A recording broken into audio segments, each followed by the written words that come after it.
حسینہ Parker ہے، اسے آپ انڈر ورلڈ کی آپ نے کہا گاڈ مدر ہے جی. بھارت نے اسے فلم بنائی queen of Mumbai, Haseena Parkar queen of Mumbai. پھر اسے آپا یعنی بڑی بہن کا درجہ دیا. پھر اسی کو مافیا کوئین بھی کہا گیا.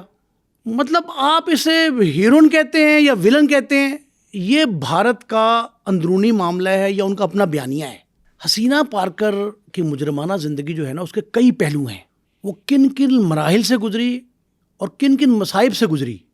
مصیبتیں، مشکلات بھی اس کی زندگی میں بے تحاشا ہیں. اور اس کی جو زندگی نشیب و فراز سے بھری پڑی ہے، اس کا صرف آپ حالات زندگی کا ابتدائی دور دیکھیں نا، تو یہ 1959 میں اس کی پیدائش 59 میں پیدائش ہوتی ہے. مہاراشٹر جی بہت نامور علاقہ ہے بھارت کا. رتنا گری ایک ایسی جگہ ہے جہاں بڑی بڑی شخصیات پیدا ہوئیں. کئی نامور شخصیات اسی علاقے کی پیداوار ہیں. یہ وہاں پیدا ہوتی ہے. 12 بہن بھائی ہیں، ان میں 7ویں نمبر پہ تھی یہ. داؤد ابراہیم تیسرے نمبر پہ، اور ان میں یہ 7ویں نمبر کی بہن. والد ان کے ہیڈ کانسٹیبل تھے. ہم بتا چکے ہیں ابراہیم کاسکر کے حوالے سے بھی متنازع ہے ان کی اپنی میڈیا انڈسٹری بھارت کی. کچھ لوگ یہ کہتے ہیں جی کہ وہ کاسکر صاحب جو تھے وہ بڑے نمازی پرہیزگار آدمی تھے، اور آخر وقت تک جو ہے وہ ایک اصلاح کار کے طور پہ مشہور ہوئے، اور مسجد میں خطابت بھی کرتے تھے، مؤذن بھی تھے، اور مسجد میں درس بھی دیتے تھے. اور دوسری طرف ایک بیانیہ یہ سامنے آیا تاکہ وہ داؤد ابراہیم کو اور ان کی بہن کو یا ان کے اور 2-3 بھائی جو ہیں جو اس فیلڈ میں جو گینگ وار کا حصہ بنے، ان پہ کوئی الزام فٹ کر سکیں. اس کے لیے ان کے والد پہ بھی الزامات لگتے رہے جو کبھی ثابت نہیں ہوئے، تصدیق نہیں ان کی ہوئی. لیکن جہاں تک حسینہ پارکر کا تعلق ہے تو اس بارے میں آپ ذہن میں رکھیں کہ انہیں آپا کا درجہ دیا گیا. آپا کہتے ہیں ہندی زبان میں، اردو زبان میں یہ مشترک لفظ ہے. آپا کہتے ہیں بڑی بہن کو. بڑی بہن سے مراد یہ جو ماں کا درجہ رکھتی ہے، وہ بہن جو ماں کا درجہ رکھتی ہے. ان کی والدہ جو تھی نا، آمنہ بی بی گھریلو خاتون تھی.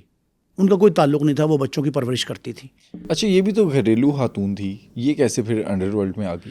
دیکھیں یہ گھریلو خاتون تھیں، لیکن جب ان کے ہسبینڈ کو قتل کیا گیا، ابراہیم پارکر، ان کو قتل، بعض لوگ ان کا اسماعیل نام لیتے ہیں. ہاں، یہ کنفرم نہیں ہوا. بی بی سی نے ابراہیم پارکر لکھا ہے، ویکیپیڈیا پہ اسماعیل پارکر ہے. اسماعیل اور ابراہیم کا تنازع جو بھی ہو، لیکن جو ان کے ہسبینڈ تھے وہ بیسیکلی ایک چھوٹے درجے کے آرٹسٹ تھے. چھوٹے درجے کے، بڑے درجے کے نہیں تھے. فلموں میں جونیئر آرٹسٹ تھے.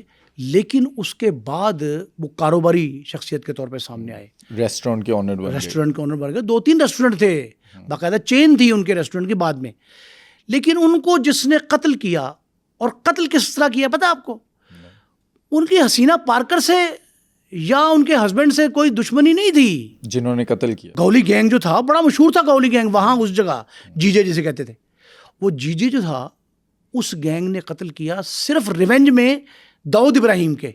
اب آپ یہاں مثال دے سکتے ہیں کہ ابھی خواجہ تعریف گلشن تیفی بٹ کے بہنوئی جاوید بٹ کو قتل کیا گیا اسی دشمنداری میں جو ان کی بالاج کے قتل کے بعد شروع ہوئی، یا ٹیپو کے قتل کے بعد شروع ہوئی، یا ان کے دادا ولا ٹرکوں والا کے امیر الدین کے قتل کے بعد.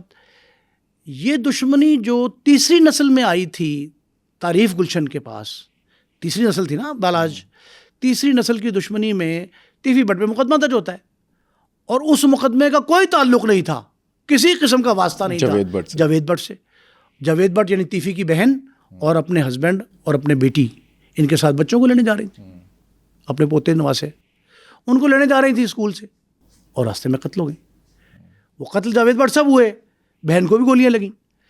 تو یہ حسینہ پارکر کے جو قدر مشترک ہے اس ہمارے پاکستان پہ، اگر جو دشمنی کی سیاست ہے یا دشمن داری ہے، ڈیرے داری ہے، وہ ڈیرے داری سمجھ لیں کہ اب وہاں انڈیا میں تھی.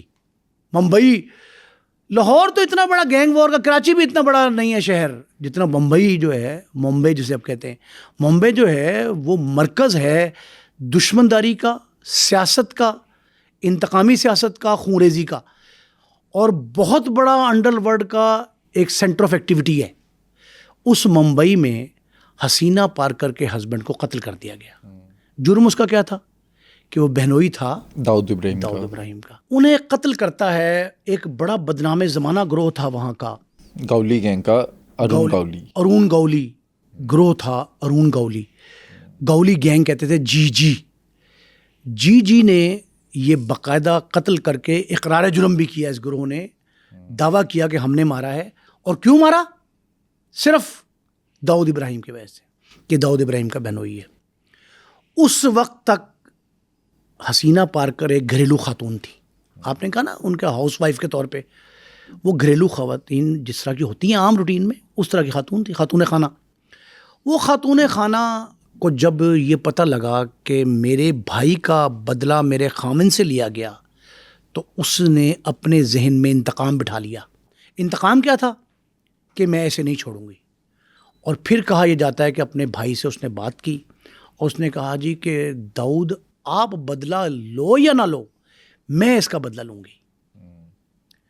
اور میں گولی گینگ جو ہے, اس کے بعد یہ جے ہسپتال شوٹ آؤٹ, یہ شوٹ آؤٹ ایک پلان تھا, منصوبہ تھا, باقاعدہ پلاننگ تھی, جس میں انہوں نے کہا جی کہ پتہ یہ لگا کہ جہاں جہاں یہ ان کا گروہ ہے وہاں ہم حملے کریں گے, اور اپنے اس قتل کا, بہنوئی کے قتل کا, ابراہیم جو تھا, ابراہیم پارکر کے قتل کا بدلہ لینے کے لیے یہ داؤد ابراہیم کے لوگ سرگرم ہو گئے.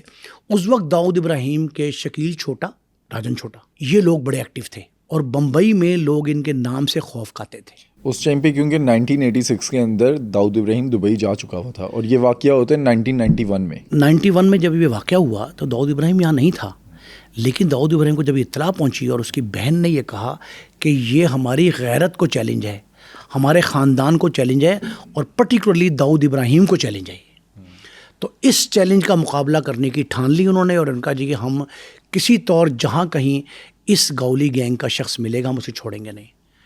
پہلا حملہ ہوا ہسپتال کا منصوبہ بندی جو تھی, shoot out, hospital shoot out جو تھا, وہاں 5 افراد موقع پہ مارے گئے, 1-2 بعد میں بھی ڈیتھ ہوئی, یہ وہاں مارے گئے.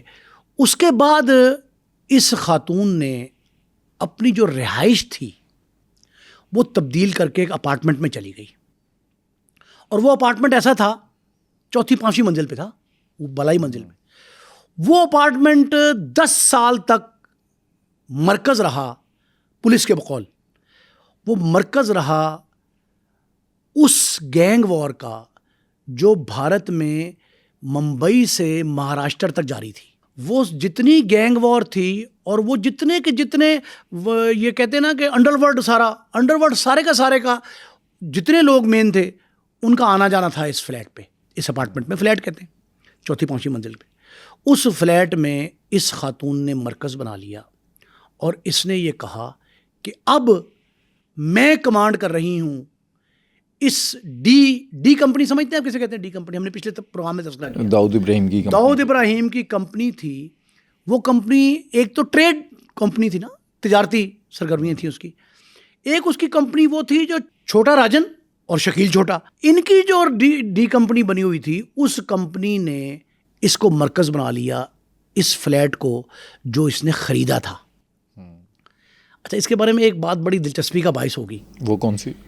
کہ اس کو اچھے گھر کا بڑا شوق تھا. حسینہ پارکر کی جو لائف ہسٹری ہے نا, اس میں یہ درج ہے کہ حسینہ پارکر خوبصورت گھروں کی شوقین تھی, اور پولیس نے جو اس کے خلاف مقدمات درج کیے, ان مقدمات میں تفتیش میں مثل میں یہ تحریر ہے کہ فلاں گھر بہت خوبصورت تھا, تو یہ اپنے گروہ کے لوگوں کو بھیجتی تھی کہ وہاں قبضہ کر لو. لیکن میری اطلاع یہ ہے کئی گھر پرچیز بھی کیے اس نے. تو یہ جو کام تھا حسینہ پارکر کے بارے میں مشہور ہو گیا کہ وہ جی اچھا گھر جو بن جاتا ہے وہ اسے اچھا لگتا ہے اور وہ اس پہ قابض ہو جاتی ہے. یہ اپارٹمنٹ بھی اس کو اچھا لگا تھا. اس اپارٹمنٹ کو خوب سجایا بنایا, اور پھر اسے سو کالڈ انڈر ورلڈ کا مرکز بنا دیا, سینٹر آف ایکٹیویٹی بنا دیا. اس سینٹر آف ایکٹیویٹی میں جو لوگ, جن لوگوں کا آنا جانا تھا, انہوں نے پہلا ٹارگٹ کیا حسینہ پارکر کے ہسبینڈ ابراہیم پارکر کے ان قاتلوں کو, مبینہ قاتلوں کو, جس کا تعلق گینگ سے تھا.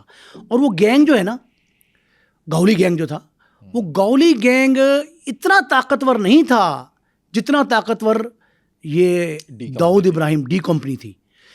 اس کا مقابلہ بہت چھوٹے لیول کا تھا, لیکن اس گروہ نے, جس کے بارے میں یہ کہا جاتا ہے کہ حسینہ پارکر ان کی لیڈر تھی, اس نے چن کے مارے, اور اس گینگ کا نام و نشان بھی نہیں ہے.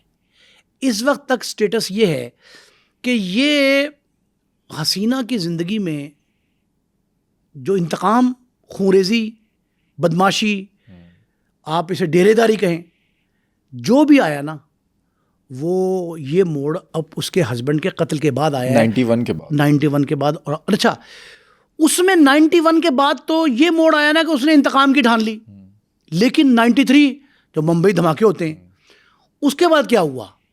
اس کے بعد تو لامحالہ روپوش ہونا پڑا داؤد ابراہیم کو.